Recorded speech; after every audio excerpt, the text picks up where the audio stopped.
November December মাস মানে exam season. পরীক্ষার routine already পেয়ে গেছো, মাসখানিকের মধ্যে হয়তোবা সবার পরীক্ষা স্টার্ট হয়ে যাবে। তো পরীক্ষার রুটিনটা পাওয়ার সাথে সাথেই কিন্তু আমাদের মধ্যে একটা দুশ্চিন্তা কাজ করে। অনেকের কাছে মনে হতে পারে কিছুই তো পড়ি নাই, বা যারা পড়াশোনা করেছে তাদের কাছে মনে হতে পারে কিছুই তো মনে নাই। সো আজকে আমি তোমাদেরকে বলবো যে পরীক্ষার আগে কিভাবে প্রিপারেশন নিতে হয়, কিভাবে রিভিশন করতে হয়, যাতে তোমরা তোমাদের এক্সপেক্টেড ভালো রেজাল্টটা করতে পারো। So let's get started.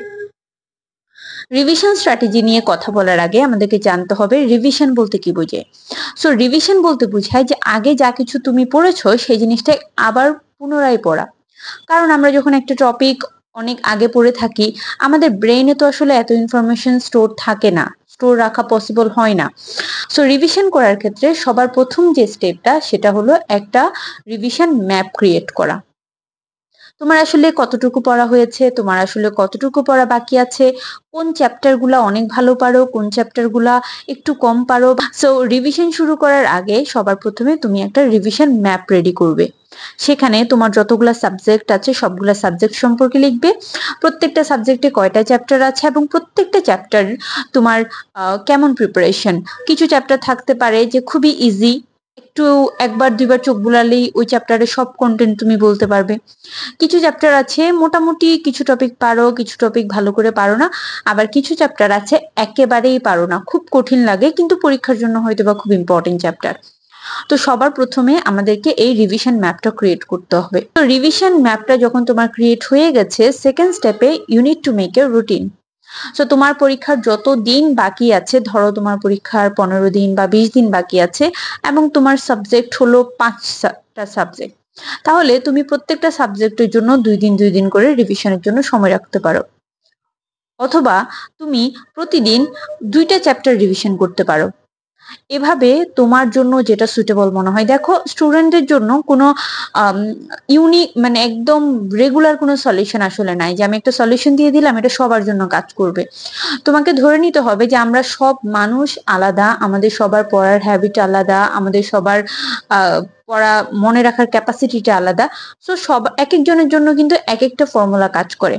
So তোমার কাছে যে ফর্মুলাটা সব থেকে ভালো কাজ করে, তোমার কাছে যদি মনে হয় তুমি টানা 2 দিন একটা সাবজেক্ট রিভিশন দিতে পারো, তুমি সেটা করতে পারো। তোমার কাছে যদি মনে হয় টানা 2 দিন একটা সাবজেক্ট পড়লে অনেক বোরিং হয়ে যায়, তাহলে তুমি মিক্স করে কম্বো করে তুমি পড়তে পারো। But main thing is you need to create a routine. Third স্টেপে আমাদেরকে অ্যাক্টিভ রিকল করতে হবে। অ্যাক্টিভ রিকল মানে যে নিজেকে যাচাই করতে হবে যে আমি আসলে কতটুকু জানি। বইয়ের ক্ষেত্রে তোমার যে কোনো চ্যাপ্টার যখন তুমি পড়ছো, একটা টপিক যখন পড়ে ফেলছো, তারপর নিজেকে নিজে প্রশ্ন করবে।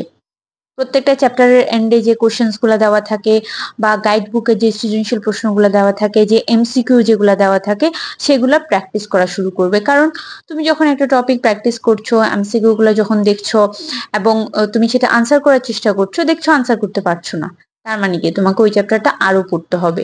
কিন্তু তুমি যদি প্র্যাকটিস না করো, তাহলে কিন্তু তুমি বুঝতে পারবে না যে ওই চ্যাপ্টারটা তোমার আসলে ভালো করে পড়া হয়নি, সেই চ্যাপ্টারটা তোমার আরো ভালো করে পড়া দরকার।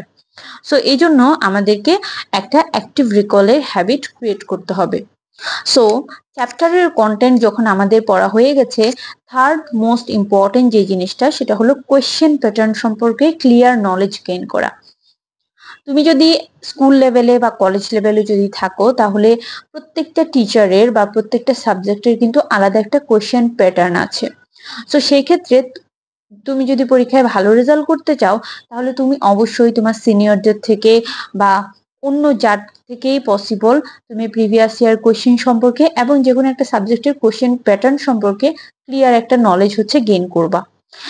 প্রিভিয়াস ইয়ার কোশ্চেন অ্যানালাইসিস করলে আসলে আমাদের প্রিপারেশনের সাথে এক্সিকিউশনের সিনারিওর যেই গ্যাপটা আছে সেটা কিন্তু আমরা ফাইন্ড আউট করতে পারি। এবং সবার শেষে সব থেকে ইম্পর্টেন্ট যে বিষয়টা সেটা হলো চিট শিট ক্রিয়েট করা। চিট শিট বলতে বোঝায় যে যে কোনো একটা সাবজেক্ট সম্পর্কে বা যে কোনো একটা চ্যাপ্টার সম্পর্কে কি পয়েন্ট গুলাকে খুব সুন্দর করে হচ্ছে নোট ডাউন করে ফেলা।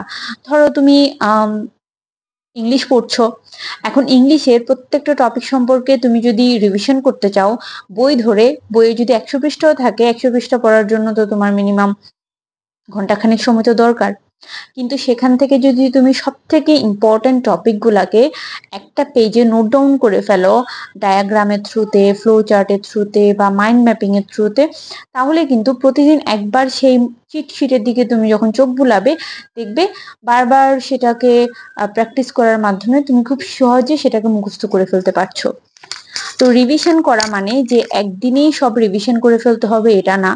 রিভিশন করা মানে আমাদের একটু গ্যাপ দিয়ে দিয়ে এটা ইনশোর করা that we are practising the same thing again and again. So final পরীক্ষার সময় যতই কাছে আসবে, নতুন টপিক নিয়ে সময় নষ্ট না করে চেষ্টা করবে যে জিনিসগুলো তুমি পড়ে ফেলেছো, যে জিনিসগুলো সম্পর্কে তোমার আইডিয়া আছে, সেই জিনিসগুলো আরো ভালো করে পড়া। সো আই হোপ এই টেকনিকগুলো তোমাদের কাজে আসবে, তোমরা ফাইনাল পরীক্ষাতে খুব ভালো রেজাল্ট করতে পারবে। অ্যান্ড যদি এর বাইরেও কোনো স্পেসিফিক টপিকে তোমরা চাও আমি তোমাদেরকে সাজেশন দেই বা তোমাদের কোনো গাইডলাইন্সের যদি প্রয়োজন হয়, কমেন্ট সেকশনে অবশ্যই বলবে। And that's all for today. Thank you for watching big sister Tux.